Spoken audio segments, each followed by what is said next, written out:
होय, 1915 मध्ये आपला भारत देश स्वतंत्र झाला असता जर आपल्यातीलच काही गद्दारांनी फितुरी केली नसती तर.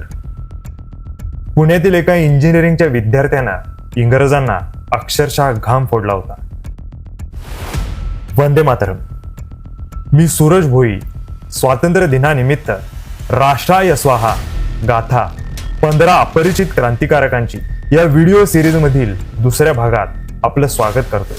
हे थोर क्रांतिकारक होते पुण्यातील तळेगाव ढमढेरे या गावातील विष्णू गणेश पिंगळे.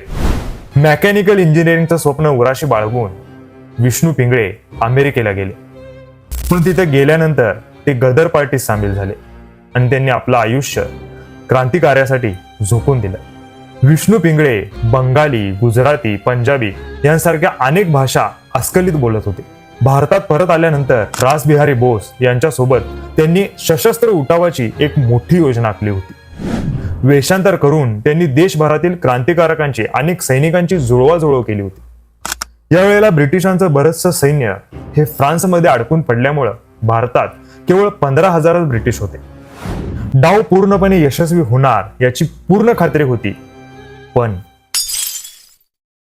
कृपाल सिंग आणि नंतर नादिर खान यांसारख्या आपल्यातीलच काही फितुरांनी इंग्रजांना गुप्त माहिती कळवली आणि हा यशस्वी होणारा डाव फसला.